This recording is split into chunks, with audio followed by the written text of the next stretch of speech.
Welcome to the No Fear podcast and the No Fear live broadcast. I'm your host, Tony Lauer. If you're into mindset training, performance psychology, personal development, you'll dig this new format. No Fear Live is a unique broadcast, and it's different from the No Fear podcast. We decided to go live because we wanted to create the opportunity to interact with people like you all over the world, where anyone can log in and ask questions, and in some cases, you may even get invited into the show. The great thing about the live broadcast is that it's much more personal for the listener. That's you. Remember, self-defense isn't always about a confrontation with someone else. The first and most important fight is winning the one inside your head.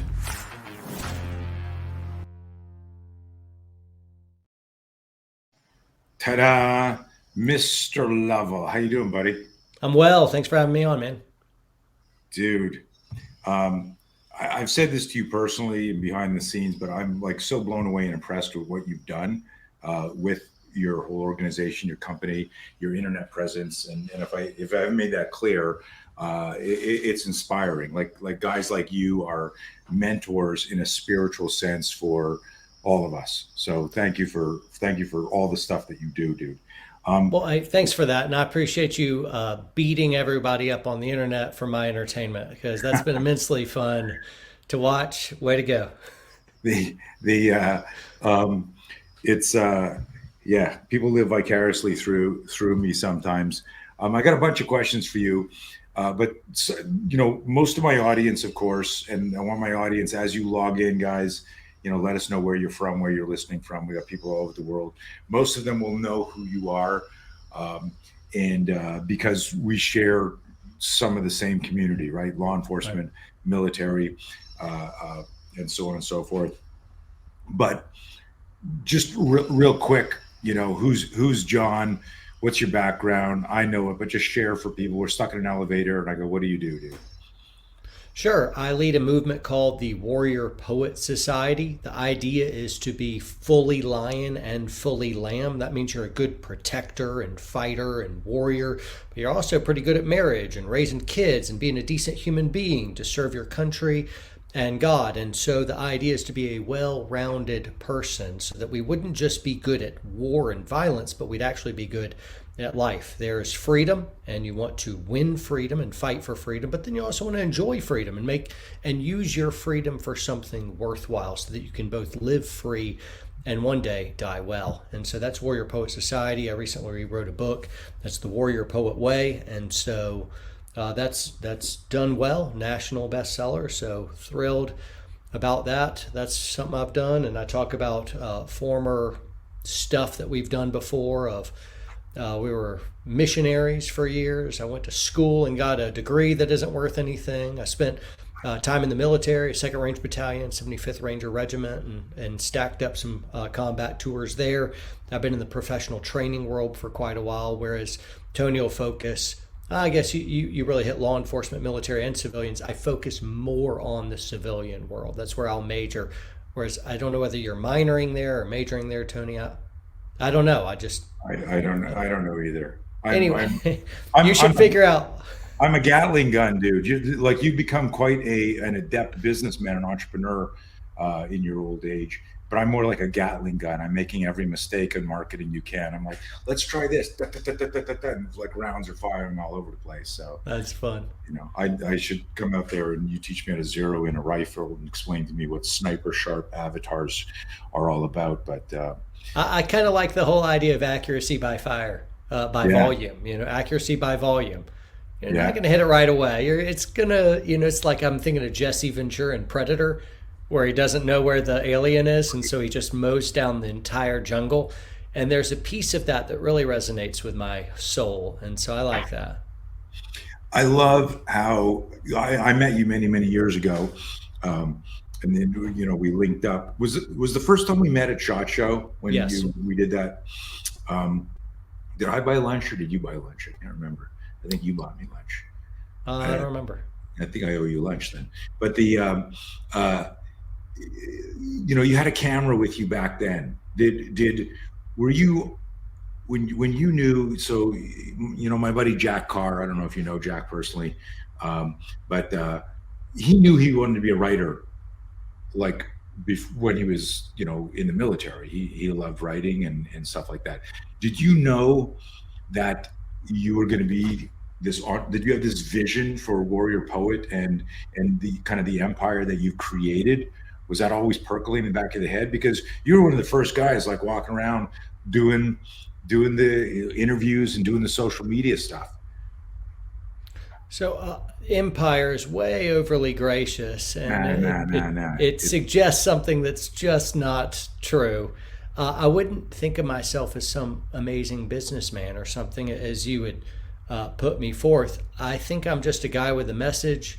I'm philosophical, I'm theological, I want to have conversations. I'm a communicator, right? And so yeah, I communicate, whether that's spoken word, whether it's standing up in front of an audience or instructing something with self defense orientation, or it's writing a book. I'm a communicator. And so a lot of the business stuff, I'll even outsource to guys who are more adept. And so I'll be able to check in with them, and I get my rap sheets and scorecards and maximize different stuff. And so I've got business degree and some strengths and there, but that's not really my focus. It's really more on content. It's on honest, open dialogue. It's about finding truth and singing it from the rooftops. Wow. Put me in my place there, didn't you? I didn't mean to Yeah, do yeah, that, but the you're giving me too much credit, and I'm right. just kind of like, Well, I mean, listen, one of the things on your stat sheet is 100 million views across social media streaming platforms. If we compare your empire, I use the term empire, your business, staff, revenue, reach, all the metrics, KPI, blah, blah, blah, all the business lingo. If we measure that against, let's say, Amazon or Apple or whatever, you don't have an empire. But I'm talking like in the tactical space. What you're doing is significant. I've well, been thank you. around. I've been around for decades, and I run a very successful boutique, but our reach isn't anywhere like yours. So for me, compared to me, you're running an empire, or you're on your way there, and it is a mindset, right? And it is a mindset. Um, Well, thanks. you're I up. think you're being gracious, but thanks, brother. Yeah. Appreciate it. Well, no, it's cool, man. I mean, listen. While you're talking, I'm raptured by the cadence and pace, and the language and the words you choose. So it's I'm going to listen back to this, because I'm already like learning stuff, but I don't know what I'm learning, right? I'm going, oh wow, listen to John speak, because I've never been to one of your sermons. I'm like I'm like, that was in a minute there. That was very cool. Let's pivot and go back a little bit. How long did you serve for? Not a long time. I was in Ranger Battalion for 4 years. I did Mm, 5 tours in that time, and then I got out, moved on with my life. Some dudes are military men, mm, and I was a man that was in the military, and mm, so I think the Lord brought me on a path where I did a lot of varied different things. mm, And so that was probably to protect me. If you're in the military for a very, very long time, it's extremely difficult to make a shift back into a civilian perspective. And so it's mm, become quite a strength where I can jump into a more of a tactical mindset. And I did enough fighting in my combat tours, and then martial arts later, and wrestling before, and then I've been in the tactical training space for quite a while now. Not nearly as long as you, but a decade or so, right. almost. And so, anyway, you kind of put all that together. But then I've done business stuff and missionary stuff and public speaking stuff and writing. And so, being able to, the word I have for me is balance. I Mm, believe a man is successful. Not I think the success of a man is predicated on two variables. One, what are the priorities that you set? And then the second one is, how well do you balance between those priorities? And so I, more than anything, want to be a man of balance. And so that's kind of my past as well, underscores that, which, there you mm. go. What, so, the whole, let's talk work-life balance, it's a buzzword. It's, the whole, like, does that exist for you? Or I can only imagine that you're pulled in many, many directions because you've got multiple irons in the fire. I mean, not even a good word as irons in the fire, I think, has a connotation of things in development. You've got, you know, the missionary work, the writing work, the speaking work, the tactical training. You've got a YouTube channel, which is like could be a full-time business for anybody. All of these different verticals in your company. How do you create or find balance for that? I demand it. So I say no to a lot. I outsource a bunch of things that I can and offload stuff. I've got good team that are competent and self starts. And no, I mean my family. If you ask that of like if you ask my kids, is Daddy there? They're like, oh yeah, me and Dad we're doing stuff all the time. And so building Wow. good memories, and same with my wife, of no, I'm balancing my life. Now with that, sometimes you got work sprints, and that means, baby, hey, listen, the next 2 weeks are going to be nuts. And she's Right. like, I know, you've been warning me. And then it's a 2 week sprint. And then on the backside of that, I'm going to take her to a cabin for a few days, and we're going to hang out and make some memories and stuff. And so, no, if I'm not on a mad sprint through life. I'm not chasing greatness. I would rather settle into something that's far more palatable and respectable, and that'd be goodness. And goodness only comes through balance. Very interesting. Get my brain going, man, because I'm like like and I'm 63. I've been around the block a little bit, the rodeo. I feel like my 2 week sprint has been like a couple of decades now, and I gotta really think about that. Having said that, I think you got to find inspiration in the message, and then apply that to yourself, because I can also put my phone down and go away. I can, in the middle of the day, go, I'm going to go for a walk in nature Yeah, right now. I need that's to great. break. And so for anyone listening to that, it's really about the message, not about mirroring the exactness of a schedule. But Yeah. speaking of schedules, um, what is your are you one of those guys? I get up at freaking 5 a.m. I'm punctual. I'm this and that. Like, what's your routine like? I am punctual. However, I definitely do not subscribe to the wake up really, really early. And that's Right. because I value my marriage so highly that for me to wake up at 4 a.m. to start grinding, or I'm going to go work out in like, for 2 hours, and then I'm going to do whatever, like, Right. yeah, that time and that energy comes from someplace. And Hmm. what I end up doing is I rob my kids and my wife of time, of like me and the missus, after we put down the kids around 8:30 or 9 o'clock, then it's husband wife time, and we hang out and do whatever we're going to do for at least an hour or so, and then we hit the hay. And so I'm waking up, sometimes it's a little after 6, sometimes it's right on 7, so it's somewhere in there. And if I have really early string of mornings, then I'll sleep in one day in the week. Hmm. And so just kind of doing that. But again, of like, um, I don't live to work. Work is something that I do that's really important. But again, balancing my relationships. I don't want to rob my wife of important time together at Do night. you have, you exude an eerie calm. Uh, that's a compliment. It's just the very measured, very focused. Were you always like this, or is this like? Did you have some sort of epiphany in the last few years, and you went, you know what? Enough of this chaos and this is what we're doing, and use the word demand earlier. I like that. It's powerful. Um, so I don't know if you. I'm not an eerie calm. I think I am right now, and you're picking up on that. Maybe when we hang out, maybe I just relax around you. But if you excite my wrath on something, you and me will be shoulder to shoulder talking about how craptastic society is and how evil and Right. whether they're butchering up little kids or babies or doing some horrible sex trafficking, whatever, censorship. I will come off that. I am an intense guy. And so, yeah, I would like to be more chill because I see chill people and I'm like, man, I bet everyone likes you. Not everyone likes me. Everyone seems to go into the camp of they really like me or they really hate me. And I don't have a lot in between. And so, but I look at chill people and I'm like, that must be pretty nice, you know?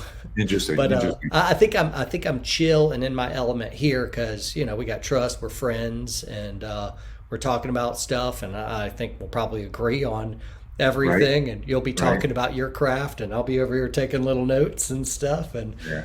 so I'm in a chill moment, but I'm an intense dude. Yeah. No, I dig that. And I've experienced some of that vicariously online. Let's talk, because you lit up a little bit there. Let's talk. And I made a couple of notes here. And I'm jumping ahead, but you've been incredibly active and vocal about the shit show that is the USA and the world, and the stuff like that. So let's talk two levels. One, how did the censorship on YouTube, Instagram, and all that impact you emotionally, psychologically from a business point of view? And then how did you figure out what you were going to do to circumvent that? Because a lot of people decided, well, I won't say anything ever, so that way I won't be shadow banned, right? You know, anybody who tries to tag me now 3 years later, are you sure you want to tag Tony Blauer? He constantly violates our community rules, and like it's just nonstop. Yeah. I know that you've experienced all of that, but so the first thing is, like, as a provider, you know, you go, holy shit, like we can't. This is affecting how I monetize or how I reach people or whatever. And then at some point you said, you know what? I'm going to find a way to still get my message out. And so talk a little bit about that. So it's been quite a bunch of trial and error because the algorithms keep changing. There was the apocalypse of September of 2017 where they really shut the door on influencers on YouTube. And so if you were big already, then they kind of let through, but they start crushing everyone else down. And then, but we were already at 100,000 followers or so back in 2017 or so. So we were kind of big enough, but the smaller channels got crushed and they redid the algorithm where it's like, hey, where'd my views go? Right now, though we're 1.4 million followers on YouTube, not quite there, but almost. We are hitting our monetization amount. How much money do we get from that? And how many views are we getting from that? We're back at 2018 level. Back in 2018, that's what my money is like. Even though my following is much, much, much larger. I'm like 5-6 times bigger, but my views are lower and my money is gone. Of like, what happened there? And it's obvious. It's not that all of a sudden I became a horrible communicator or I wasn't saying stuff that people cared about. It's that they just rob you blind. They censor you. They see me as an ideological virus that they quarantine and then choke out little by little. So my following stops remembering that I'm even there. And they're watching half-naked girls, you know, twerk on TikTok or whatever, or their stupid cat videos or comedy sections or you know, whatever else. So just kind of slowly convert our audience over to more time-wasting thing rather than stuff that's impassioned and logical and catalytic for changing lives and reinvigorating masculine heart and urging people to become harder to kill and more useful human beings and men. And so all of those things, all the things I call good, the lefties who control big tech call bad. And so they've started censoring. Now, for a while, I thought of like, okay, play a game a little bit more, and the idea is I want to reach more people to promulgate our message. So if I just avoid don't shoot full auto guns, and that was the thing. I'm like, all right, I won't do that. And then it's, hey, don't do this other thing. And then they kept moving the line so you can't do more and more. And now you can't really talk about anything. So I could be like, I could just shift into entertainment only. I'm like, no, wait. This is truth, and the stakes are really high, and freedom is dying in the public square, and people are enslaved quite literally, and there's all kinds of crimes against humanity happening. And I've been given a platform to steward, and so that I could make money, I will self censor. Screw that. I will go down with the ship. If the answer is, oh, you will have less views and make less money, then I'm like, great, sign me up. I will make less money, but I will speak the truth and I will not self censor. And as long as I have a microphone and someone can hear it, it'll be far less people. Screw it. I'm going down with the ship. Now, we also don't want to just be brave and do the right thing, but we want to be smart. And so we've put significant time over the last few years, 4 or 5 years, into developing a powerful website. So YouTube can't, if YouTube just shut us down, like Instagram and Facebook is effectually done already. If they just shut us down, are we out of business? Well, I'm like, well, we have a powerful website, Warrior Poet Society website, and we have a big email list. If you have an email list, now you have your following. If you don't have the email list, you don't have your following. And then we've have a training company, and now we got the book, and we've got our streaming service and app, so people can tune in there. So we have our own content on our app, and so all of that does stuff to mitigate, so we can control our own content, have our audience, so it's not YouTube or Facebook's audience. And so that's taken a lot of time, and we're still on that path. But really, the censorship stuff has hurt. We're making less, certainly. And that's, we had to tighten up, and that's just censorship. They desire to put us out of business, and they have a plan to, and they're doing it. So it's kind of nuts, and it disturbs me. I'm every day. Here's a personal question. Everyone else, shut your audio for a second. This is just between John and I. Just kidding. You can listen to. I have a constant depression cloud walking around. Like, I'm really sad for society. I feel like, do you think there's going to be some big frickin' like every science fiction movie that I watched when I was like in the 70s, 80s, 90s there are elements of it come true. I'm like, holy moly, look at this. This is actually happening. yeah. And I think about it, I go like, hey, we peaked in the 80s and 90s as a civilization, just in terms of all this stuff. And now it's this new world order. Is everyone, like how is it with everything that went on with can I say the V word on here, or does some algorithm pick that up? Everything that happened in the last 3 years, how is it that there's not Nuremberg 2.0 yet? There's so much evidence, but I go, well, the reason nothing's happened is because everyone in power was in on it, or there's so much dirt on everyone in power by some other people that nobody can say anything because someone's going, hey, look at this flight log, look where you were, look at these videos we have of you. And because how is it that people aren't hanging for what happened? And I'm sad. I'm sad as a dad. I'm worried about my kids. I'm worried about their kids. I guess what I'm asking you is, like, for me, there's a part of my day every day where I think about this, because just being on social media or email or seeing stuff, I'm reminded that there is this extreme censorship, that there is this agenda, and nobody's doing anything about it. And I don't mean you or me. I'm talking about like there was a time where if you were a politician and you lied and you did that, like the media was going to come after you and expose you. But now they own the media.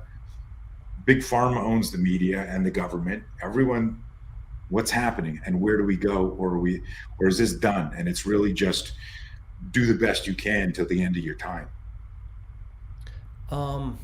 Yeah. I'd love to be optimistic, but you're wrong. It's all going down. Here, look, right here, right now, every person in the United States thinks one of the top 2 presidential candidates should be in prison for crimes. They should be in prison. So it's like half the country thinks Trump should be in prison, The other half thinks Biden should be in prison.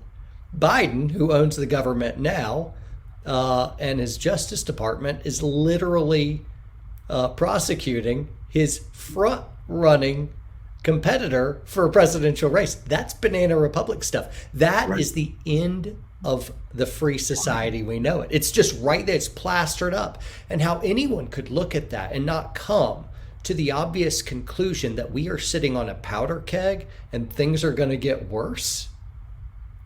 Well, that is willful naivety. It's not optimism. It's something far more brazenly stupid than that. You're just wrong. And so buckle up and make plans. For my part, I'm with you, Tony. I'm sad. I'm sad about it. And when I'm not sad about it, I'm angry about it. Because this is foul play. This is evil, corrupt stuff that all these political leaders that should be holding the line for us took the briefcases of money, and somehow, though we know what their salaries are, 150 grand, 200 grand, they all are multi millionaires with multiple houses and private jets. Almost all of them. And is the Justice Department going to do it? Who guards the guards? The guards are complicit and hopelessly corrupt, and they're the real people pulling the thread. And so, what we're witnessing is the final coming apart of our society. No nation lasts forever. There's really no ancient empires that still exist to this day. Egypt doesn't have pharaohs anymore. They have their own governments, and so even if you retain the name, no nation lasts forever. And in the course of republics or democracies, we're about as old as they usually get, right? Right here. That's about as old as you get. And now you see of just basic, what of the Bill of Rights, what of our sacred Constitution is left? Of the First Amendment, we have the right to assemble and have free speech, and our freedom of the press and freedom of religion. And what have we seen lately? They locked us down so that we couldn't assemble. They censor us so we have no free speech. They shut down our religions and took them out of schools and fined us if we ever met together. All of our liberties are literally under the most blatant attack, and we're all just asleep at the wheel, wondering what Lizzo is doing in the public scene right now, and just distracted by all these circus games while freedom is bleeding out in the public square. We can't survive it. We won't. And so that sucks, but I'd rather face the reality so that I could make plans on it. And it also helps you I am saddened by it like you are, and I am angry by it like you are, but ultimately I'm thrilled that my ultimate faith and hope isn't tied to this fallen rock of a planet Earth. My hope isn't in political leaders, and anybody that knows me knows that I'm an adamant follower of Jesus. I believe God became a man, came to earth, forgives of sins, and I'm not going to preach the gospel to a bunch of people that don't want it, but truly, that's where I am. I think I'm just passing through this rock of an earth, and I'd like to hold out hope that I found in the past and convert to where my hope really actually is. So there you go. That's how I survive it. And so we got peace and meaning and purpose, and we're doing very well. But the world won't be, and it's going to get worse. Amazing answer, man. Amazing answer. Thanks. So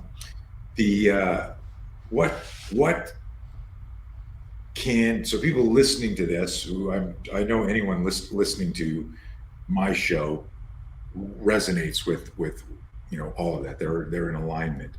What are things that you're noticing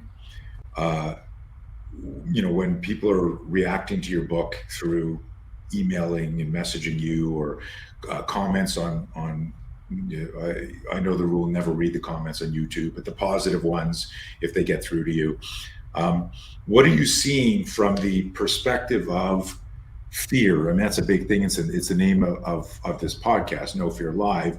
This idea, my hypothesis is that if we change our relationship with fear, we can change our mind. And if we can change our mind, we can change our day, and therefore continue our algorithm, right? We've now, we are now adapting and stress inoculating in real time to what's happening, so we can thrive in the chaos.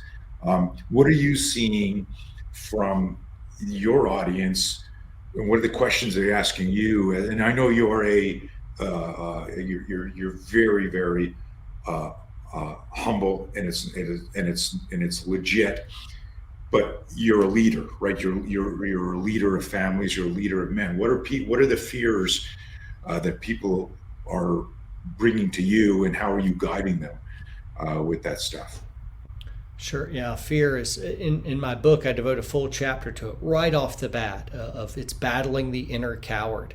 Mm, Because for my part, of like fear, it's not like I don't feel fear. I feel fear about 100 different things that'll crop up. And here's a fallacy with fears: people feel like one is brave people are in a different class altogether, as if like when the weather's cold they don't feel it, when there's right. pain they don't feel it, and that is absolutely not true. Courage is just doing the right good thing when you are afraid, and I think all your followers are going to know that it's what you do when you're afraid that matters. So battling that inner coward of I think there's a lot of different tools, and I have a lot to say about that, and I know you do too, but some of those fears we already talked about, like, well, what if I do get just kicked off and censored? What if I go to jail because of what I'm saying? Of like that stuff is happening. Um, of there's the what ifs are fears, and I just have to battle against them whenever they pop up. There's also a fallacy of like, because you managed fear well in one area of your life, Mhm. say that's thugs in a back alley, doesn't mean you're not going to be courageous to talk to the pretty girl. You could be an absolute hero in one area and a coward in the other. You're brave enough to run into a hail of gunfire, but you are not brave when it comes to striking out and starting a business. Too terrifying. You can't do it. And so, what I've noticed about fear is it's not like you ever arrive with it. And you can play a hero in one area of your life and a coward in the next. And just because you've been a hero in the past doesn't mean you're not going to be a coward in the future. Every single day, you got to pay the piper. Every single day, you got new fears, and you can react to them in unpredictable ways. And that was a bit of a bummer for me because I got in some gunfights and scary situations and did very well. And then something else would come up, and then I didn't do very well. And I'm like, what the? Mhm. I thought I was over this. And then, something else would happen. I'm like, all right, there we go. Now I'm on it. That went well again. And the next one is like, oh, that went okay-ish. In your own little personal after action reviews, and it's like, man, you never really conquer fear. You never really slay the dragon. You just keep it at bay. Dude, I'm so glad to hear you say that, because a lot of people, particularly guys who have a martial art background or a military background or a combination, or guys have been guys have been groomed through, whether it's a media or growing up or whatever, coaches, that there's this whole no fear, and that's where we want to go. The bravado of no fear. I fear no man. And I go, for someone who has no fear, you're sure pounding your chest about how you're not afraid of anything, That's a good point. right? That's a good And point. and Telling. and so there are a couple of things that I wrote. I wrote down some notes here that I loved what you said. One of the things in our No Fear program, we tell people you can't be brave if you're not afraid. That the Mm, primary ingredient of courage is fear. It's an organic ingredient that if you see anybody, you watch something on TV, a fireman, a police officer, a courageous bystander, and you look and you're watching that event and you say, wow, I wonder if I could have done that. That's fear. If you wonder if you mm, could do that. So imagine everyone on here, and I'm sure you've got some firefighters watching this. You're at home and there's somebody showing, like on the news, fire breaks out and they show the firemen running into the building. If your kid says to you, Daddy, are you brave enough to do that? You're going to say, yeah, that's what I do. You don't know I'm a fireman? Like, I'm a fireman. That's what I do. mm. In other words, you forget the stress inoculation that it took you to run into the burning building. And uh, this concept of there is no fear, and no fear is ridiculous. So I'm glad you brought that up. And it's this constant, it's like a roller coaster ride where you're learning to manage fear. And if there's a certain moment or event that you just like the universe unfolded on your behalf and you just were a unicorn, like you can't replicate that every day. And Yeah. so, that's one of the big kind of like epiphanies, big fancy word for light bulb moments I had in putting this together was the idea that uh, most education was around fear as arousal, as a physiological or neurobiological thing. And very few people, if any, were talking about the psychology of fear, like what Right. fear makes you do. And what fear does is it discourages you. And this is a neat play on words, and I don't have this set up to do this, but in our classes, I'm going to share this with you and everybody here. I'll write down the word courage on a whiteboard, and then I'll ask everybody, what is the opposite of courage? And they use the term, cowardice. And I go, cowardice is a very powerful word, and it's good to help leverage you into, I don't want to be a coward. But in explaining the psychology of fear, I explain, and what I do is I turn around, John, and I write the letters DIS in front of the word courage with a hyphen. And now suddenly, if everyone's visualizing that, when I step away from the whiteboard, it says discourage. What I've noticed, and this is a very subtle point, that we often know what to do or what to say to do the right thing.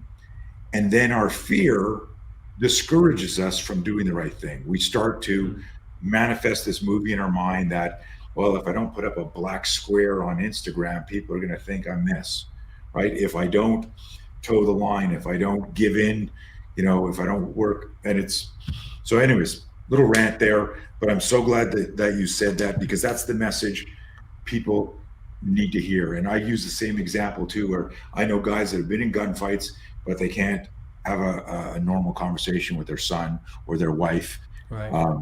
And they can't manage that fear in that area. So thank you for sharing that. And I'm so glad that we are literally mirroring ideology. Yep.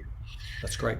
Do you, with respect to the interactions that you have, like for me, I think about it as a provider, as a protector, and it bothers me sometimes, to be totally transparent, that I'm worried about the economics of the business. Like when things got shut down, all of my business was live training, and all of the people I train, law enforcement, military, which was, we talked earlier about majoring in this and minoring in that.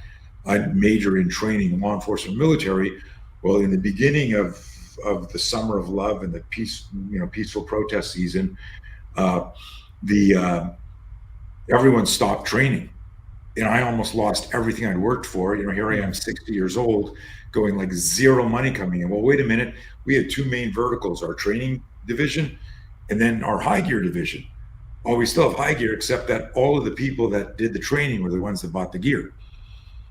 So both faucets were shut off at the same time. Tough. Yeah. And it got super scary. And suddenly what went through my head, and this is what I'm sharing here, what went through my head was, we have no money coming in. I have no money coming in. I can't feed my family. I can't provide for my family. Then it went to, oh my God, I'm going to have to sell the house. Where are we going to live? What are we going to do? And it was like this 24 hours of this insanity, like fear, this fear storm. And I gave myself 24 hours to be an inner coward, right? Yeah. And just like dance.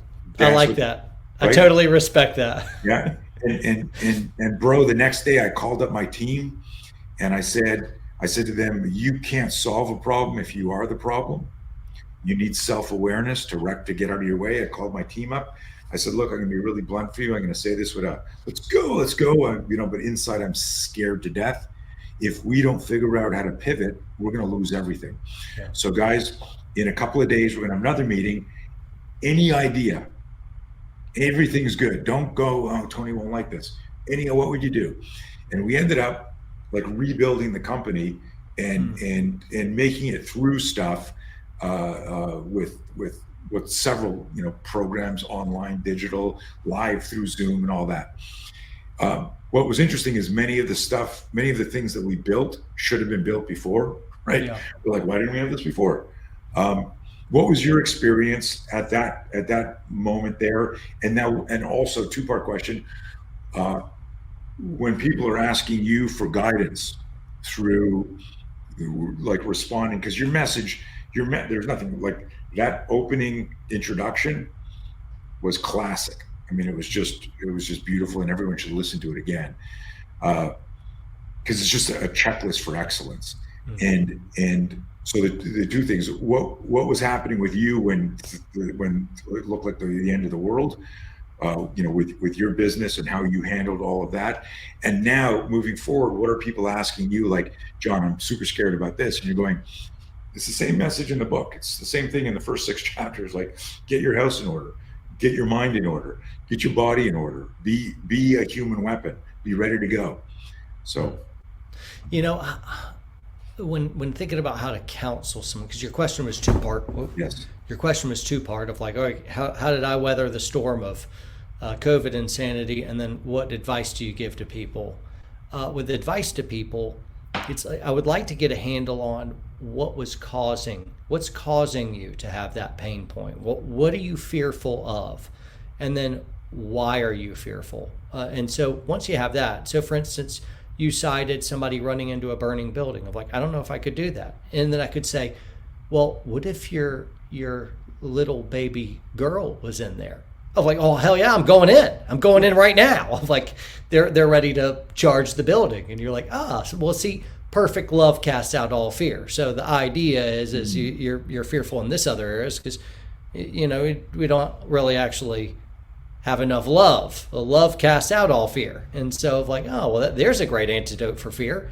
The only soldier that jumps on the grenade is the one that loves his buddies the most. That's what happens. It's not that he was brave. It's that he really loved his buddies that much. And so there's all kinds of antidotes for fear. That one's the best one. But there's all kinds of other ones of like, I have some guys that are just turning like, well, you need to get mad about this. I'm like, get mad? I'm like, yeah, you get pissed. I'm like, rah! And then they can't even feel their fear anymore. And it's not necessarily the one I advocate the most, but hey, rage can be really, really useful in a pinch.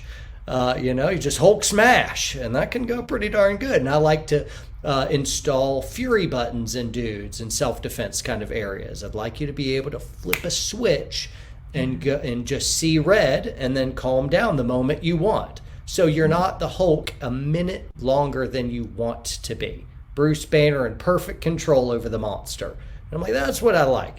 And so, so for me to be able to counsel somebody that's wrestling with fear, I just used what I just said as a case in point example of like, I'd want to know what specifically they're afraid of.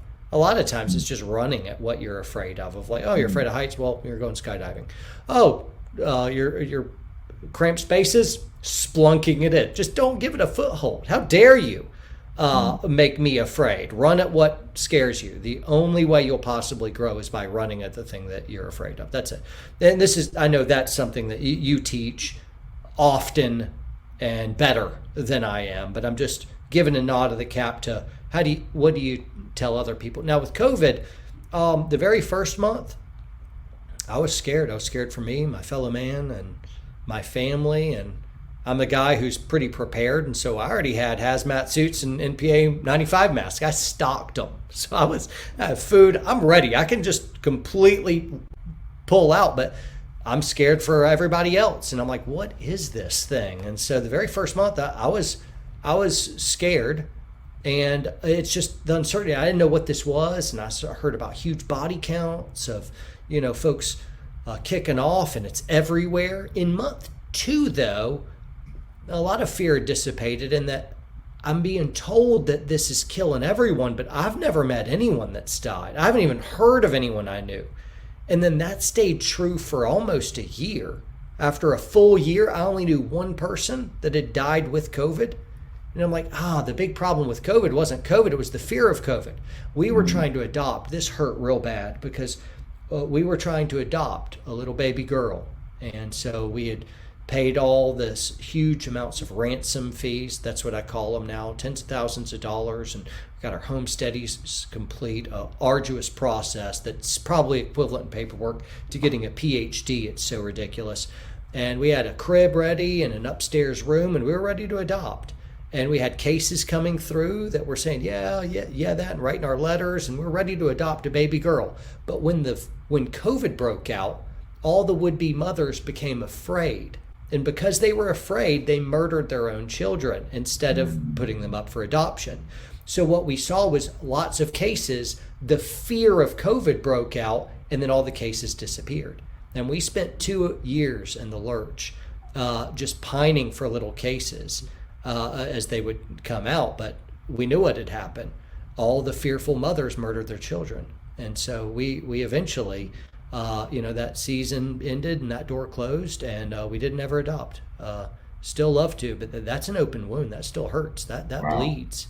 So anyway, that's the power of fear in women's lives. It used to be that men were the ones that killed the most amount of people. Now it's women. Women are the great scourges in terms of women are killing more people than men now. Now it's been men for all of human history, so I'm not throwing stones at the gals as much of like men, women, or anything. I'm just mentioning the fact that we're murdering our young in the name of convenience. So anyway, there you go. Yeah, this is, guys. Aren't you glad you tuned in today? This is a very happy podcast. It's insanely deep, and it's stuff that you got to talk about and you got to think about. And I don't know if it was Fitzgerald who said, the ability to weigh two different thoughts in your mind, opposing ideas in your mind is a true sign of intelligence. So whether you believe in God or not, or something else, or you are pro or anti-abortion, or whatever the lingo is, it's an important topic. It's an important conversation to think about and not shirk your responsibility. Yeah, and thanks for that. And people disagree, and man, I'm great with disagree. That's fine. Let's have a conversation. Let's have a logical conversation. Yeah. Tell me how that's not a living baby. Tell me how that's not a human life. I'd love to hear how that's not a human life and you're not killing it. But I'm just saying, like people disagree, and if you're listening in and you disagree with some stuff I said, that's cool, man. I don't know if I agree with 100% of what I say either. So still working stuff out, Right. And that's an interesting point, is I also, when you're giving examples of fear and fear management and going, hey, Bruce Banner, Hulk, friggin', we call it indignation, you call it, rage. And it's like, hey, there's a time to hit that indignation button, because indignation brings up the idea of like, how fucking dare you? Like after 9/11, this country felt indignation. Like I've broken my hand because of rage, but never because of indignation. That's good. It's a little bit more controlled feeling than rage. It's controlled anger. I like that. That's a good semantical nuance. That's a good distinction. All right. And that's what we want to do. And I loved like almost everything you said about how you guide people for self-defense and in the fear. I love that you did bring up the idea that love, that true or pure love. I forget the adjective you used. Perfect love, was it? Yeah, perfect love casts out all fear. Yeah. That means if I really love someone as I should, and then that'll throw out fear. And what's interesting, everyone listening knows, our Be Your Own Bodyguard program, a one-day course where I guarantee people you'll be safer in a day. And martial artists go like, that's bullshit. And I go, you're unconsciously substituting safer in a day with learning jiu-jitsu in a day, learning how to box in a day, learning Krav Maga. That's impossible, but I can teach you how to use a shotgun and say the right things behind a door. And if that person still comes in, shoot. But that doesn't mean you're a SWAT operator, or you understand CQB, or that you'd be good in a shootout. But I can teach you in an hour how to use a fire extinguisher. You're not a fireman. So you can make people safer by teaching them some principles. But the perfect love, I wanted to talk about that for a second. guys, for certain people that don't have a more spiritual um, experience in their life, and this is another observation when people ask me questions, what about this, what about that, I go, what was important to you when you were 10 years old change when you were 20, change when you were 30, change when you were 40. If you don't have any kids, everything changes the day you have a kid. If you never have your own business, you work for somebody else, everything changes that next day. So where you use love or where you use indignation or rage is going to change as you mature, as you evolve, as you are able to weigh and consider risk and reward. But I want to go back to the love thing, because I'll ask in our Bureau and Bodyguard class, I'll say to the group, how many of you would fight Albert DeSalvo? And the people are like, who's Albert DeSalvo? And I go, oh, maybe I should use his stage name, the Boston Strangler. And you're like, oh, I know that name. Did you know he raped 2,000 women? Did you know he got bored of that and then murdered another dozen and then raped them after? What a psycho. How many of you could take him in a fight? And everyone in the room is like, all these women. And I say, how many of you have kids? All of them have kids. I go, you come home and there's somebody about to molest or rape your kids. What do? And the room goes berserk, John. Yeah. They're like, I will rip his heart out. I will tear his eyes out. I'll go, where did you get your black belt in 60 seconds? Because 60 seconds ago, you weren't doing anything. And people realize, oh, indignation, perfect love. Like I will charge that bullet to protect you because of that. But it's I want to kind of flip this and get deeper into your book, because the title, when we pop it up here, I'll stick it to the stream again. People can't see all of the the subtext under the Warrior Poet way, but it says a guide to living free and dying well. A guide to living free and dying well. So I want to. I mean, it's not provocative. It's one of those things that grabs you, because most people really don't want to die, right? And so this idea of going, how do you die well? What does that mean? And so I want to, again, just grab the mic and rant and go wherever you want. Talk a little bit about, like, that title was, you probably sat there and maybe you didn't, maybe you just had like a moment, right, where you went, this is it, like, this is the title. But where you sat there and you're, a meticulous writer and thinker, what do I want people to read and think about that's going to make them open this book? Sure. Talk about the book a little bit more, and the titling of it, and what do you want people to get out of it? The point of life, the purpose, guys, is not to live as long as humanly possible with no pain and max comfort. That's not it. What you'll do is live a reactionary life. You're just kind of falling in the neurological ruts of, hey, there's my 9 to 5, and here's what I'm doing, and this is just how my life is arranged. I didn't really sign up for it, but this is how I'm living. And you desire not to have, great controversies or pains or any of this stuff. But what can happen is you can wake up in 30 years from now and look back and say, you know what? I did not make my life count for anything. I didn't live for a purpose beyond myself. I watched a lot of Netflix, played some video games, worked some jobs, had a couple good vacations, and you'll realize that you have squandered your life. The goal is not to live as long as you can. The goal is to make your life count for something. So whether you die tomorrow or you die in 30 years, you can go out with your boots on, brother. You can go out knowing that your life actually mattered and there were lives attached to it that actually made a difference. And guess what? That's not going to happen accidentally. You're not going to accidentally fall in that. That is absolute purpose, where you're seizing your life by the coattails and you're resisting the tyranny of the urgent, which would cloud out all the most important stuff in your daily schedule. and you are finding and forcing a life where you live well.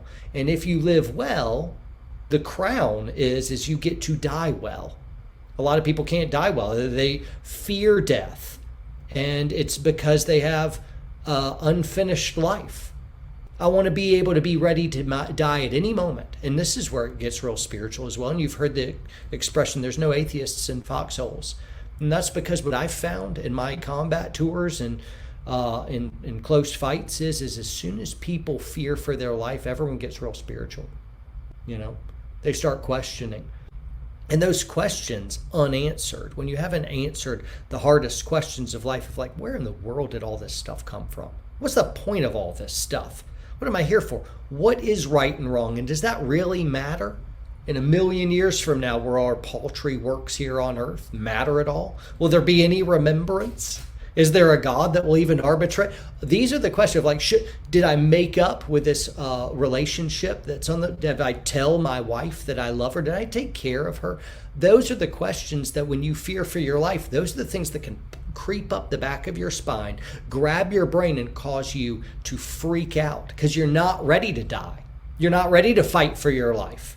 And maybe you didn't even do the harder philosophical work of saying what is worth dying for and what is worth living for. These are the questions that people don't feel like they're relevant to gun and knife fight, and they are.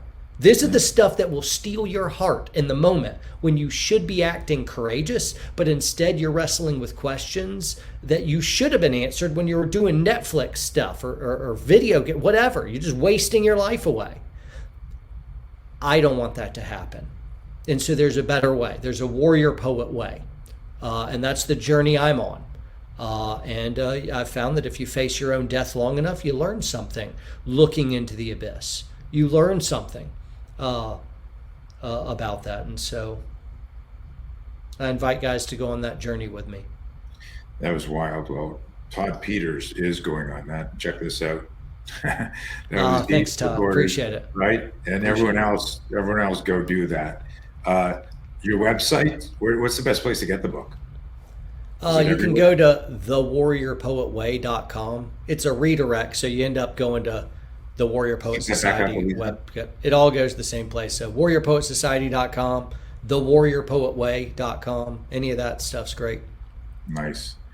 Man, honestly, I'm going to watch this episode again. I had goosebumps during your last sermon in the last Do you call everyone's stuff sermon? Am I too preachy, man? Not at all, bro. Not at all, man. But I mean the feedback, the impact. Here's Michael's in Spain, I believe. I always remember it's Spain or Portugal, Spain. Just some really good feedback, from people reacting to the stuff. No, but I goosebumps, man, because it was like it was captivating. It was true. It was great. We do have a question for you here. I haven't read this yet, so I'm popping this up here. I have no idea what it says. Question for John: did he do all his introspection while over there? I'm assuming over there is overseas, or did this happen after you got back home? Because I'm reading it for people who aren't watching the video when we release this on Spotify and Apple and stuff like that. So the question is for John: did you do all this introspection while you were over there, overseas, or did it happen after you got back home? Because I personally haven't witnessed any of my buddies having these afterlife thoughts while we were still stuck in it. So I don't know. I think since salvation in 2001, I just kind of changed. I was a different human, and what this different human is I happen to be extremely philosophical and theological, and so introspection and I'm high on analysis. I am a skeptical, analytical guy, so I'm a hard sell. That's why I look at the cultural stuff, and I don't just optimistically rosy sunshine and butterflies call it like I wish it was. I am shackled to what I believe is capital T truth. That's why I don't really have much desire to be real spiritual or real religious per se. I actually just care about real truth. 2 + 2 = 4. Maybe you don't like the answer, but that's what the math ends up equaling. Universe can't create itself. It'd have to already exist to do so. So there must be something outside of the natural world that caused the natural world. That's supernatural. If we believe in supernatural, then God makes good sense. And anyway, I can back my way logically into this stuff, and everything is a deduction from there. But to help me out in all of this stuff, whether I'm reading Bible or like the book of Ecclesiastes, which is just hardcore, all of this stuff. I even quote the book of Ecclesiastes and all this stuff. And so, or reading, all kinds of different philosophical works. So I'm extremely broad in what I've read. And so all of it's just helped me on my journey. But I've been highly introspective for the last 20 years or so. Nice. Guys, if you have any questions for John, I remind you in the comments, if you have any questions, ask them. I would encourage you all to go grab this. And there's obviously, if you just listen to this man talk for the last hour, there's insights in there and things that we need to highlight and circle and ponder and contemplate, right? One of my favorite quotes, I think I share almost anytime I talk, is, you need to be willing to give up who you are today for who you could become tomorrow. I like that. That's great. And to do that, you need to change the way you look at the world. You need to change the way you think. And the past doesn't equal the future. You just need to contemplate and weigh and consider. That's a true sign of intelligence. John, what is, for people new to you, best way to follow you, reach you? You're on all the censored platforms, right? Yeah. Doing, it's funny because, I posted something pretty provocative yesterday on Instagram 2 days ago, and then I deleted it the next day. And I said, I'm not going to fucking waste this on Instagram. I'm like, I'm just going to send it to me. It's funny you said that. This is going to go to my newsletter list. Yeah. Best place for people to subscribe to everything you do, is it the website, the main website? Website's great. If people wanted to really be involved with what we're doing, the best thing you could do is go to our website. TheWarriorPoetWay.com will get you there, or WarriorPoetSociety.com, whatever. But you go to our website and sign up for our newsletter. And that way, if we have your email address, big tech can't take you away from us. We're not going to spam you or anything else that. If like I have restrictions on my staff, how much we can even message you. Like, no, don't bother them about all this stuff. Hit them once a week or twice a week on this kind of stuff. And so right.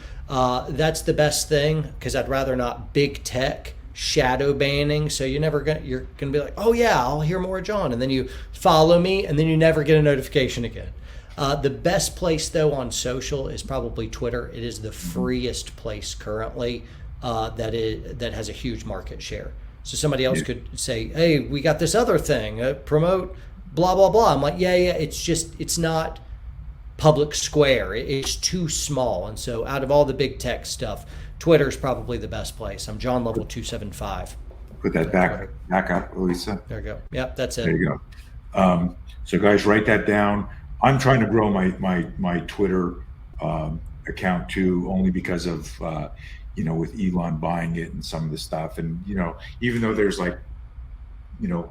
some suspicious things or I'm creating that, surely it still is more of a free space where there's things on there that just aren't being shadow banned like they are on right. Facebook and Instagram and stuff like that. Guys, Elisa, put up the website again. And do we have the Warrior Poet website? Not this one. Do we have the other one? That'll work. It redirects the website, and that ends up being a page on our website. So, okay. Or the WarriorPoetWay.com works great. Everybody's got it. They're like, come on, move. Right. Guys, go sign up for the newsletter. Go, and I'm telling you, go get the book, and that's available on the website. So go there anyhow. So get the newsletter, get the book, do that stuff, and become a better man, or human, or female.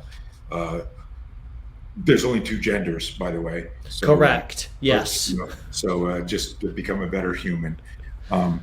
Okay, dude, anything that you wish we had talked about or anything I asked you, we're going to get off and you go, man, I wish we had gone down this rabbit hole. Is there anything else you want to share? No, it's just the nature of interviews. You're supposed to ask me stuff, but I wanted to hear more from you. Right? Um, But that's the way it's the interview. we'll do But that. man, I hope our paths cross soon, so we can hang out. I think I'm going to the next, couple gun shows and whatnot. So if you're there, I'd love to get in touch ahead of time. Let's grab a dinner, a sit down. Maybe you bring your bride. I always bring mine to those things. But Yeah, she hates traveling now, but I'll see. Depends on the location. If it's SHOT Show or yeah, Vegas or whatever. Well, the show always costs me way more money if I bring my wife, mm, uh, and I got to maybe like hide her wallet or something. But yeah, yeah. um, but yeah, I just got an email yesterday from a group that might want me out in Atlanta to do some private training for them. So if that happens, I will hit you up and see if you're Yes, not traveling the world, and we can get together there. sounds good, man. And, Yeah, absolutely.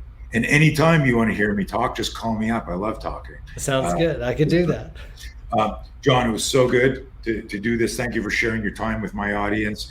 Guys, if as always, I don't do the whole, this show is brought to you by, this protein powder and this bed and this. I don't do any of that stuff. We're not monetized. If you dig it, share it with your friends, tag it, comment, follow us on YouTube before that becomes, not the place to be. And share the message. Get John's message out there. Thanks, man. Thank you, everyone. Be safe. John, hang on a sec.